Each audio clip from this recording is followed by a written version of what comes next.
வணக்கம். இன்னைக்கு நாம ஒரு முக்கியமான விஷயத்த பத்தி கொஞ்சம் ஆழமா பேசலாம்னு இருக்கோம். உங்களுக்காகவே சில இன்ட்ரெஸ்டிங்கான தகவல்களை எடுத்துட்டு வந்திருக்கோம்.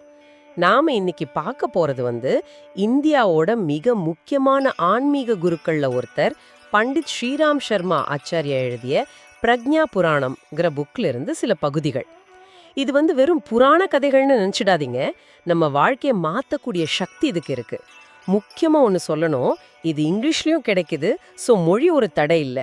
சரி, நம்ம நோக்கம் என்னன்னா இந்த புக்ல இருக்கிற கதைகள் மூலமா நம்ம ஆளுமைய, அதாவது பர்சனாலிட்டியை எப்படி இன்னும் பெட்டரா மாத்திக்கிறதுன்னு பாக்குறது தான்.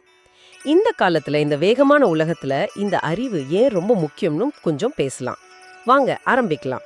முதல்ல நம்ம எல்லாரும் அன்றாட வாழ்க்கை பிரச்சனைகள்ல மூழ்கிடுறோம் இல்லையா? அப்போ வாழ்க்கையோட உண்மையான அர்த்தம் என்ன, நோக்கம் என்னன்னு யோசிக்க நேரம் இருக்கிறது இல்ல. ஸ்ரீராம் சர்மா சொல்ற மாதிரி மேலோட்டமா நம்மள நாமே பாத்துக்கிறது பத்தாது. உண்மையான ஒரு மாற்றம் வரணும்னா ஆழமான புரிதல் வேணும், சரியான வழிகாட்டுதல் தேவை. ஆமா, கரெக்ட். வாழ்க்கையோட நோக்கத்தை புரிஞ்சுக்கிறது சாதாரண விஷயம் இல்ல. அதுக்கு அவர் சொல்ற ஒரு உதாரணம் மனு சத்ருபா கதை. அவங்க எப்படி அவங்களோட வாழ்க்கையோட நோக்கத்தை ஆழ்ந்து சிந்திச்சாங்க. ஆமா, அந்த மனு சத்ருபா கதை ரொம்ப ஆழமானது. ஸ்ரீராம் சர்மா சொல்றாரு, அவங்க பல பிறவிகள் எடுத்தாங்களாம். சரியான செயல்கள், அதாவது நல்ல கர்மாக்கள் செஞ்சுதான் உண்மையை உணர்ந்தாங்களாம். இது என்ன காட்டுதுன்னா, இந்த பர்சனாலிட்டி டிரான்ஸ்ஃபர்மேஷன்ங்கிறது ஒரே நாள்ல வர்றதில்ல. அது ஒரு பயணம் மாதிரி. நம்ம வாழ்க்கையோட ஆழமான நோக்கத்தை தேடி போற பயணம். ஓஹோ, அதுக்கு ஸ்ரீராம் சர்மா மாதிரி ஒரு வழிகாட்டி தேவைப்படுறாங்க. சரி, அப்போ அந்த நோக்கத்தை அடையறதுல சில தடைகள் இருக்குமே. அதுக்கு அடுத்த கதை, அந்த சேட் சாதக் கதை ஒரு நல்ல உதாரணம் நினைக்கிறேன். ஆமா ஆமா, ஒரு பக்கம் பணக்காரர் சேட் உலக இன்பங்கள்ல மூழ்கி கிடக்கிறார். அவர் பக்கத்திலேயே ஒரு சாதகர், அதாவது ஆன்மீக பாதையில போறவர் இதெல்லாம் பாக்குறார். இந்த உலக பொருட்கள், இந்த பந்த பாசம் எல்லாம் எப்படி நம்ம உண்மையான தேடலுக்கு ஒரு தடையா இருக்குன்னு ஸ்ரீராம் சர்மா இதுல சொல்றாரு இல்லையா? நிச்சயமா. இந்த பற்ற விடுவிக்கிறது தான் ரொம்ப முக்கியம்னு சொல்றாரு. அதுதான் உண்மையான முன்னேற்றத்துக்கு வழிவகுக்கும். அப்போ அந்த பற்றுதலை விடுறது முதல் படி. சரி, அடுத்ததா ஞானம் எங்கேந்து வருங்கிறதுல நமக்கு சில தப்பான அபிப்பிராயங்கள் இருக்கலாம். அத உடைக்கிற மாதிரி இருக்கு சுகதேவர் ஜனகர் கதை. ஆமா, அதுவும் ரொம்ப முக்கியமானது. சுகதேவர் யாரு? பெரிய ரிஷியோட மகன். பிறவியிலே ஞானம்னு சொல்றாங்க. ஆனா அவரே முழுமையான ஞானத்துக்காக ஜனக மகாராஜா கிட்ட போறார். ஜனகர் ஒரு ராஜா, ஆனா பெரிய ஞானி. அப்ப இதுல இருந்து என்ன தெரியுது? இதுல ஸ்ரீராம் சர்மா என்ன சொல்றாருன்னா, ஞானம் யார்கிட்ட வேணா வரலாம்.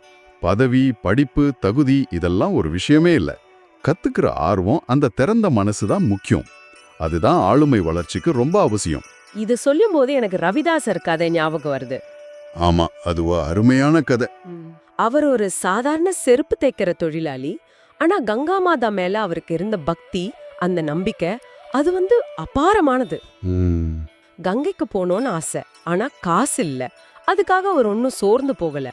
தான் வேலைய நேர்மையா பக்தியோட செஞ்சுகிட்டு இருந்தார். கரெக்ட். அதனால என்னாச்சு, கங்கையே அவர்கிட்ட வந்ததா சொல்றாங்க.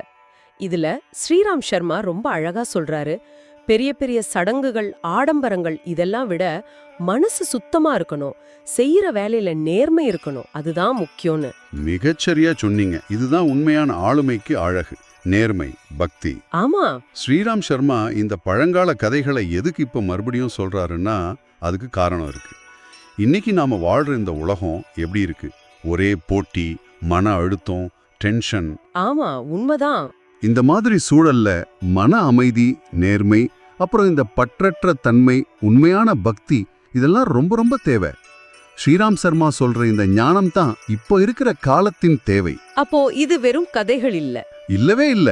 இது நம்மள நாமே சரி பண்ணிக்க, நம்ம ஆளுமைய செதுக்க ஸ்ரீராம் சர்மா தர்ற டூல்ஸ் மாதிரி.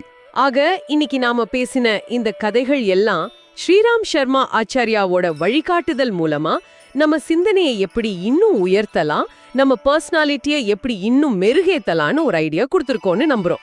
ஆமா, நேர்மை, உண்மையான பக்தி, பற்றற்ற தன்மை, அப்புறம் ஞானத்தை தேடுற அந்த ஆர்வம், இதெல்லாம் எந்த காலத்துக்கும் பொருந்தக்கூடிய விஷயங்கள். கண்டிப்பா. இந்த விஷயங்களை பத்தி நீங்களும் இன்னும் ஆழமா தெரிஞ்சுக்கணும்னு ஆசைப்பட்டீங்கன்னா, ஸ்ரீராம் சர்மா ஆச்சாரியா எழுதின அந்த பிரக்ஞா புராணம் புக்கை வாங்கி படிங்க. ஆமா, அது ஆன்லைன்ல கிடைக்குது இல்லையா? ஆமா, ஆன்லைன்ல ஈஸியா கிடைக்குது. இங்கிலீஷ்லயும் இருக்கு. படிச்சு பாருங்க. நிச்சயமா உங்க பார்வையில உங்க வாழ்க்கையில ஒரு நல்ல மாற்றத்தை உணர்வீங்க. ரொம்ப நன்றி. சரி, இந்த உரையாடலோட கடைசியா உங்ககிட்ட ஒரு சின்ன கேள்வி. இன்னைக்கு நாம பேசின கதைகள்ல இருந்து உங்களை ரொம்ப தொட்ட ஒரு விஷயம் எது? அந்த ஒரு சின்ன பாடத்தை இன்னைக்கு உங்க வாழ்க்கையில எப்படி அப்ளை பண்ணி பார்க்கலான்னு ஒரு செகண்ட் யோசிங்களேன். இந்த சிந்தனையோட இன்னைக்கு முடிச்சுக்கலாம். நன்றி.